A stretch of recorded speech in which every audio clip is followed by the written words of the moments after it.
여러분 안녕하십니까? 부동산학개론 한동준입니다. 자, 이번 시간은 또 우리가 지대이론에 대한 우리가 학자들의 견해인데 시험 문제는 또 매년 우리가 출제가 되는 부분이죠. 그래서 여러분이 잘 알아둬야 될 우리 지대이론입니다. 자, 이 지대이론 또 매년 우리가 출제되는 또 학자들의 견해인데, 자, 이 지대이론과 관련해서 우리 저번 시간에 뭐를 배웠죠? 우리 니카도 배우셨죠? 자, 니카도의 차액지대설을 배우셨습니다. 자, 우선 차액지대의 개념 또 시험에 자주 나오죠? 토지의 생산력의 차이로 인해서 발생하는 지대를 말합니다. 자, 이번 시간에는 우리가 칼 마르크스도 시험 문제 작년에 이 보기 안에 마르크스 이론이 들어갔죠. 답 찾기는 상당히 좀 쉬웠을 것이라 보여지는데, 이 마르크스의 또 절대지대설입니다. 이 마르크스 또는 막스라고 하죠. 이 절대지대설에서 또 이 절대지대의 개념이 또 중요한데, 자, 마르크스는 토지의 생산력에 차이와는 무관하다. 자, 토지에 있어서의 생산력 차이와 영국의 농업용 토지의 생산력의 차이와는 무관하다. 그리고 자본주의 사회에서는, 자, 이 자본주의 사회에서는 토지가 국공유화된 게 아니죠. 자본주의 사회에서는 토지는 사유화가 되어 있습니다. 자, 그렇기 때문에 우리는 지대를 발생시키는 원인을 뭘로 보느냐? 자, 지대를 발생시키는 원인을, 지대 발생 원인을 토지 소유 자체로 보죠. 이 토지 소유 자체를 지대를 발생시키는 원인으로 봅니다. 그래서 이 토지 소유자는 단지 토지를 소유하는 그 자체로 인해서 지대가 발생한다는 절대 지대설을 주장하고, 그래서 토지 소유자가 토지를 독점적으로 소유함으로써 강제적으로 요구하는 우리가 지대 수입을 절대지대라고 하죠. 절대지대의 개념, 또 29회 시험에 정답 지문으로 또 물었죠. 그래서 차액지대, 절대지대, 뭐 여러분이 경제지대, 또 입찰지대, 이런 지대의 개념을 5개 놓고 틀린 거 찾아내라. 29회 시험에 또 한번 출제를 했습니다. 자, 마르크스는 한계지 또는 한계지 범위 밖에 있는 토지라 할지라도 토지 소유자가 요구하면 지대를 지불해야 됩니다. 그래서 한계지에서도 지대가 발생한다 주장을 하죠. 그래서 잘 확인을 좀 해 두셔야 되겠고, 자, 세 번째는 튀넨의 이론이 나오죠. 튀넨. 자, 이 튀넨의 이론이 나오는데, 튀넨은 우리 1826년에 나타나는 이 고립국 우리가 이론에서 최초의 농업 입지 이론을 주장합니다. 그러니까 튀넨의 입지, 교착, 지대설이라고도 하고요. 자, 이 튀넨은 이 니카도 이론인데, 자, 니카도는 토지의 위치 문제를 경시했죠. 니카도는 토지의 위치 문제를 경시했기 때문에 튀넨은 이걸 보완합니다. 그래서 튀넨은 지대의 결정은 토지의 비옥도만이 아닌 위치에 따라 지대가 우리가 결정된다는, 위치에 따라 지대의 결정은 토지의 비옥도만이 아닌 위치에 따라 지대가 달라진다는 위치, 지대의 개념을 통해서 우리는 현대적 입지이론의 기초를 제공한 학자가 튀넨이기 때문에 튀넨의 이론을 위치 지대설이라고 하죠. 그래서 위치를 강조한다. 자, 위치를 우리는 강조한다, 이렇게 보시면 되겠습니다. 자, 그래서 튀넨의 이론을 또 그림으로 한번 보시면은, 자, 이 지대가 주어졌죠. 자, 이 중심지인 시장이 됩니다. 이 중심지인 시장으로부터 이 거리가 멀어지고 있죠. 이 내용이 바로 뭐죠? 지대를 지불할 용의가 있는 곡선이다. 자, 지대를 지불할 용의가 있는 곡선, 한계 지대 곡선인데, 이 우하향한다. 오른쪽 밑을 향하는 곡선이죠. 우하향하는데 이렇게 마이너스 기울기를 가지고 있다. 마이너스 기울기를 가지고 있는 것을 역이라고 하죠. 역. 예? 역. 마이너스는 역. 역관계할 때 마이너스. 그리고 직선이니까 선형. 예? 역선형 함수다. 그래서 이 지대 지불 곡선은 역선형 우리가 함수의 형태를 띠고 있다. 이렇게 보시면 되겠죠. 마이너스 기울기를 가진 우하향하는 직선의 형태를 띠고 있다. 자, 그러면은 이 관련해서 이 점, 중심지로부터 이 점, 거리가 이 정도 떨어진 점에는 지대가 제로죠. 그래서 지대가 0이다. 지대가 제로. 이 지대가 0인 상태에 있는 거리를 한계지라고 합니다. 한계지. 그래서 이 점을 지나서는 지대가 마이너스로 가기 때문에 토지를 이용하지 않고 이 중심지로부터 이까지만 토지 이용이 나타난다. 그래서 이 한계지 내에서 농업용 토지가 중심지인 시장에 가까워지면 가까워질수록 이 전략되는 수송비를 지대로 지불해야 된다고 주장한 학자가 바로 누구냐면은 튀넨이다. 그래서 수송비 전략분을 지대로 지불하는데, 그래서 튀넨은 수송비를 강조한다. 튀넨은 수송비를 강조합니다. 그래서 이 지대는 시장에서 거래되는 이 생산물 가격에서 이 생산비를 빼죠. 그리고 또 시장으로부터의 거래에 따르는 수송비를 뺀다. 이 수송비까지 고려하죠. 니카도에서 이제 이 수송비까지 더 고려합니다. 그래서 이 지대는 이윤인데, 지대는 결국 생산물 가격에서 생산비를 우리가 또 뺀대. 여기다가 뭐가 나오죠? 이 단위거리. 이 단위거리다. 단위거리는 1km입니다. 1km당 수송비. 그리고 예를 들어서 1km당 5만 원이다. 이렇게 수송비에다가 뭐를 곱해주면 돼요? 거리를 곱해주면은 수송비가 나온다는 내용이죠. 자, 이때 지대는 뭐죠? 지대는 우리가 Y축이고 거리는 X축이죠. 그래서 이때 요것은 Y절편, 요것은 기울기가 되죠. 그래서 우리는 요걸 B라고 보고 요건 A라고 보면 이렇게 쓸 수 있죠. Y=는 B-AX 이렇게 마이너스 기울기를 가진 1차 함수, 역선형 함수의 형태를 띠고 있다. 이런 얘기고, 이때 이 점이 Y절편이죠. 1차 함수의 Y절편으로서 이 생산물 가격에서 생산비를 뺀 것, 생산물 가격에서 생산비를 뺀 것을 말하죠.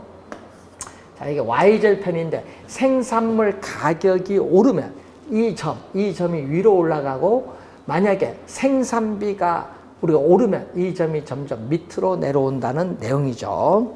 자, 이걸 염두에 두시면 되겠습니다. 이게 단위거리다. 수송비죠. 이게 바로 뭐죠?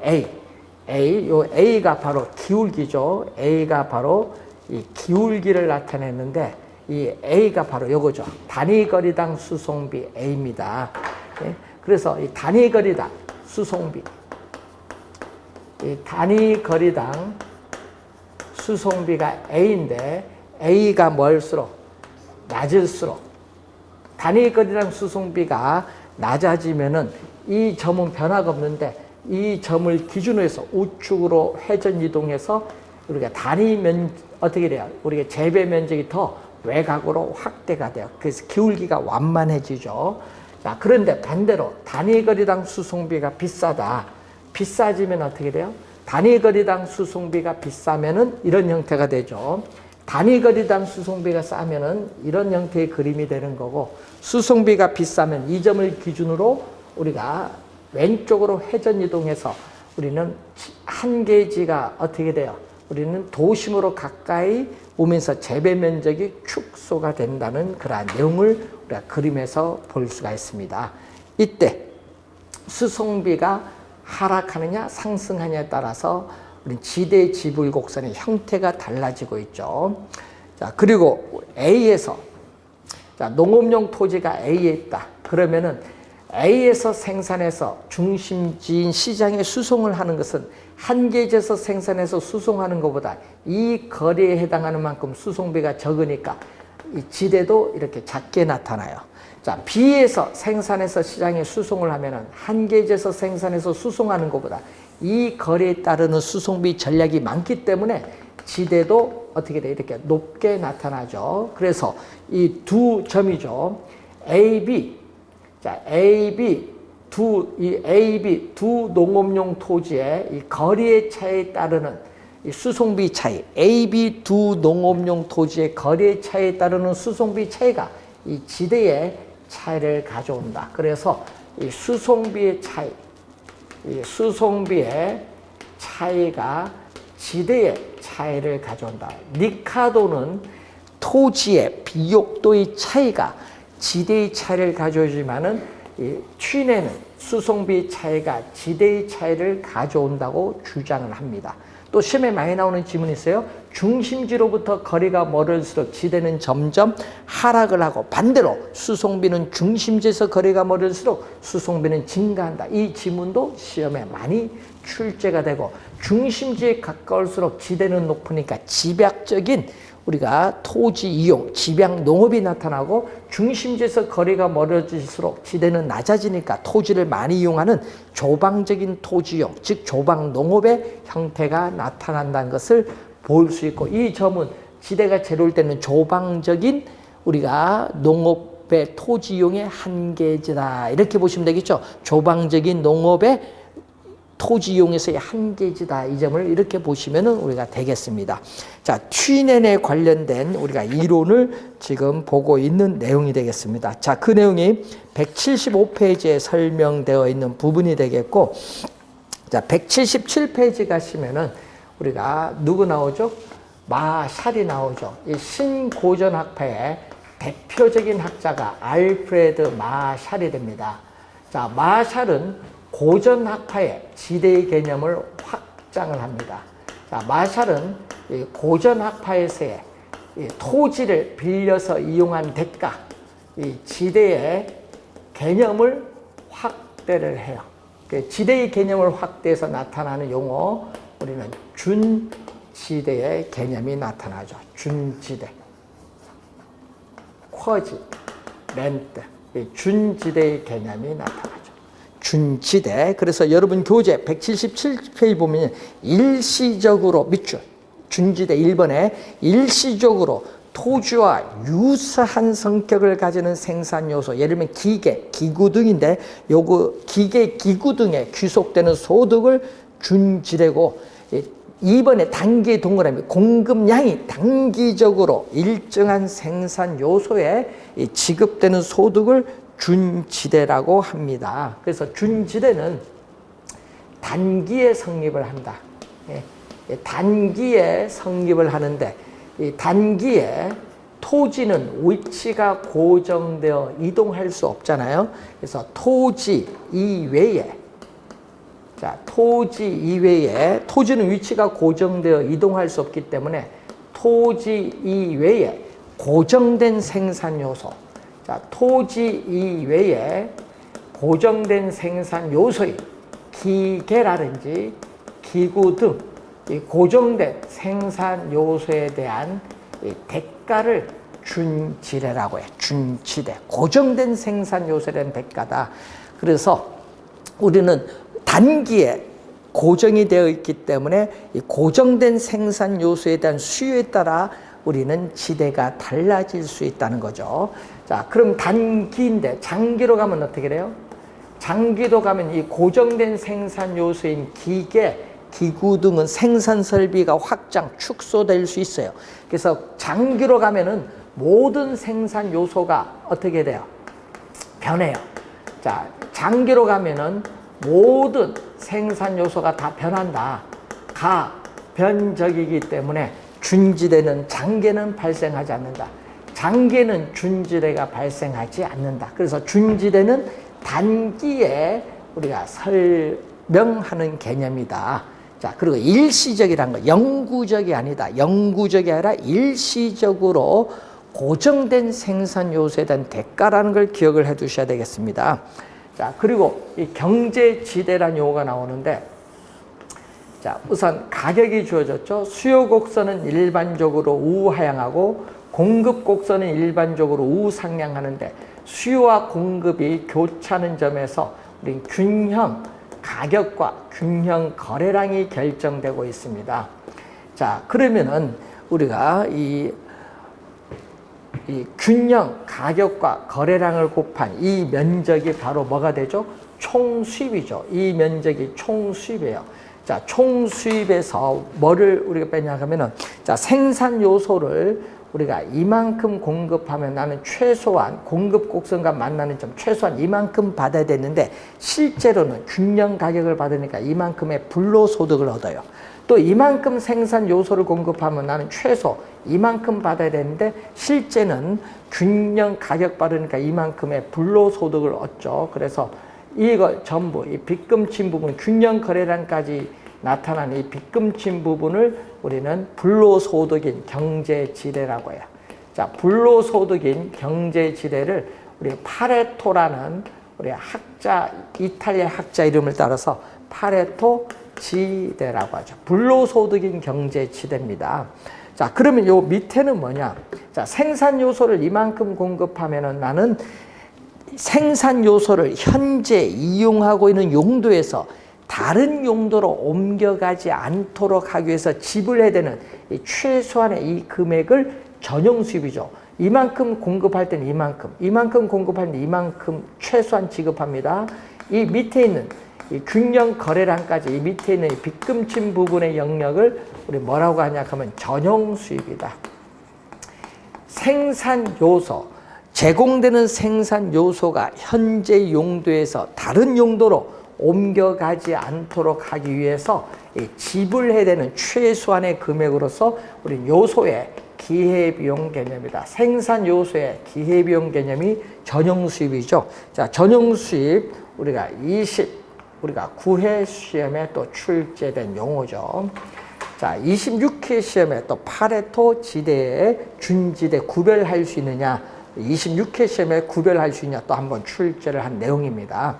자, 요소 공급의 탄력성, 이 공급의 탄력성이 점점 우리가 기울기가 점점 급해진다. 요소 공급의 탄력성이 점점 급해지면 전용 수입은 경제지대는 커지고 전용 수입은 작아지죠. 그래서 생산 요소 공급의 탄력성에 따라 경제지대와 전용 수입의 크기가 달라진다는 내용이죠.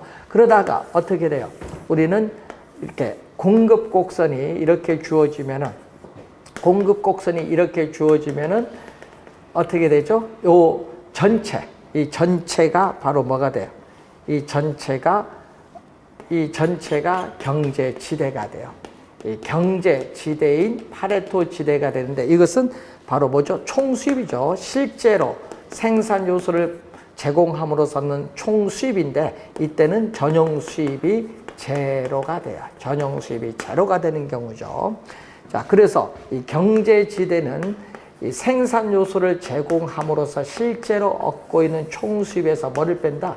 전용 수입을 뺀 것을 우리는 경제지대인 파레토 지대라고 볼 수 있죠. 자, 그래서 여러분이 경제지대, 파레토 지대를 뭐를 가지고 그래프를 가지고 설명을 했는데, 자, 여러분들이 우리가 탤런트는 특별한 재능을 가지고 있습니다. 그래서 나는 우리가 어떤 드라마에 픽업을 할 때 난 최소 이 정도는 줘야 되겠다 나오죠. 최소 얼마는 줘야 되겠다. 이게 전용 수입인데 이 금액보다 더 많은 돈을 어떻게 돼요? 우리 픽업하면서 드린다. 그러면 그 차액이 경제지대예요. 경제지대. 그래서 우리 뭐 탤런트, 야구 선수, 메이저리그 야구 선수, 독보적인 탤런트, 이런 탤런트는 다 경제지대가 상당히 많이 발생한다는 것을 알 수가 있습니다. 자, 도시 토지 집가 이론인데 20세기에 들어서면서 경제학자들은 도시 토지에 있어서 위치에 따르는 접근성에 관심을 많이 가지고 있죠. 그래서 토지 가격에 영향을 주는데 우리 시험에는 우리가 180페이지에 나오는 우리가 헤이그 이론을 한번 주의해서 봐야겠죠. 자, 이 튀넨의 입지 교차 지대에서 위치 지대에서를 일반화했죠. 이 튀넨은 우리 농촌 토지잖아요. 농촌 토지에 적용되는 최초의 농업 입지론인데 이것을 도시 토지에 적용을 한 거잖아요.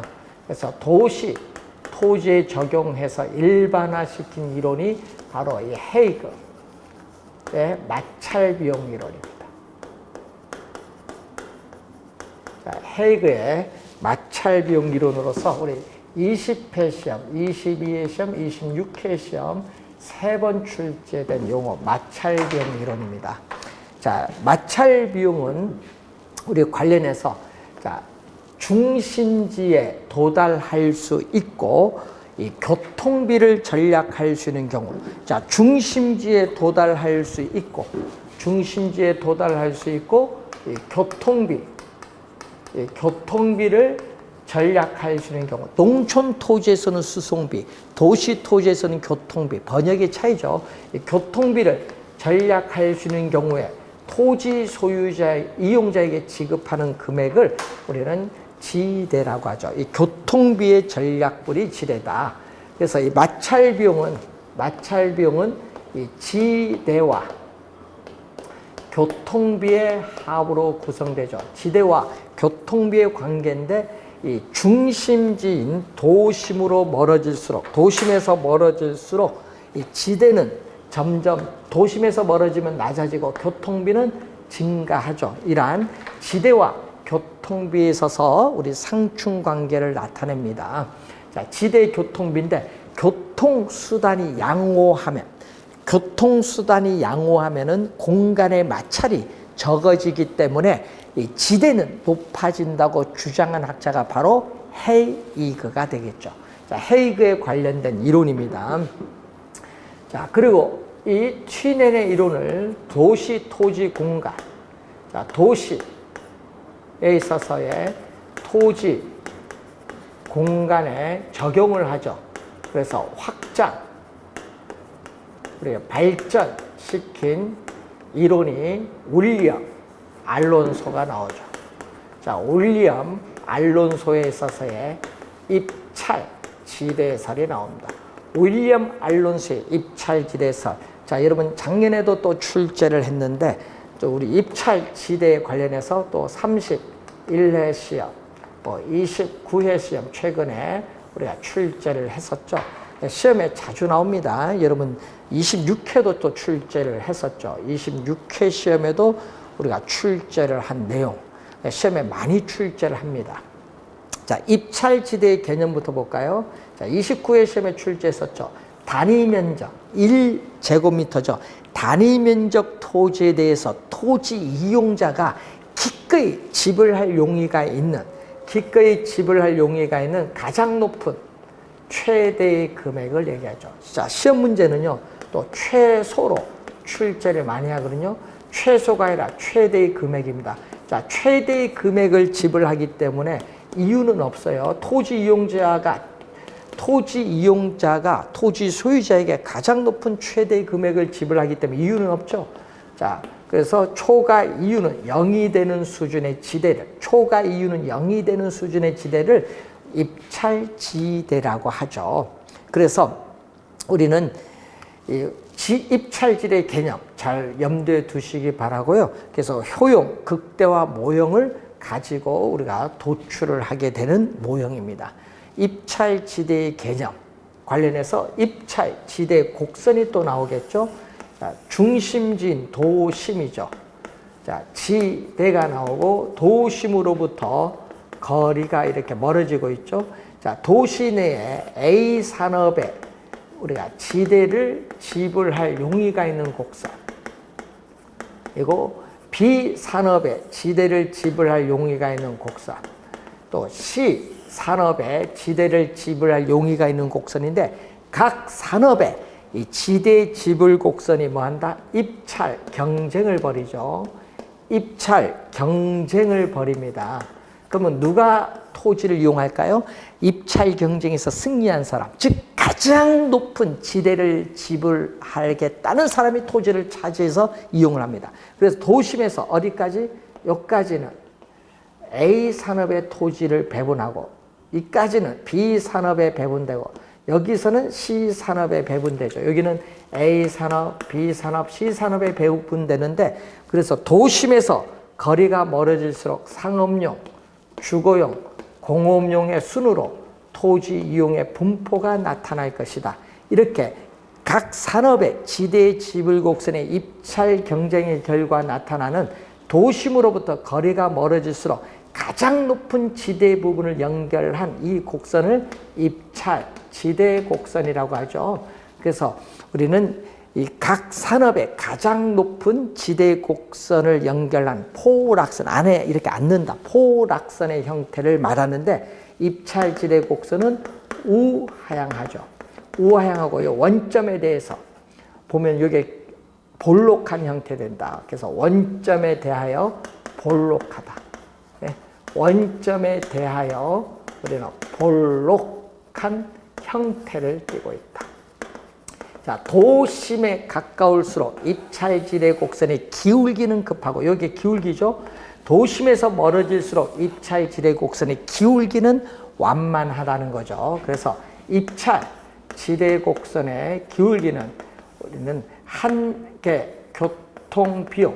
자, 여러분 단위거리 1km마다 자, 한 개 교통비용은 단위거리 1km마다 도심에서 멀어진다. 1km마다 도심에서 멀어질수록 총 교통비용이 얼마나 변하느냐 이 말이죠. 자, 여기 도심이 주어졌죠. 도심에서 1km, 2km 이렇게 멀어지는데 문제는 총 교통비용. 자, 총 교통비용이 1km 했을 때 20만 원, 2km일 때 25만 원이다. 그러면은 1km 단위거리당 1km 멀어질 때 총 교통비용 플러스 5만 원이 변하죠. 이 5만 원이 바로 뭐다? 한 개 교통비용이다. 이 5만 원이 한 개 교통비용. 1km 단위거리당 총 교통비용이 얼마나 변하느냐? 5만 원이 변하죠. 이 5만 원을 한 개 교통비용이라고 해요.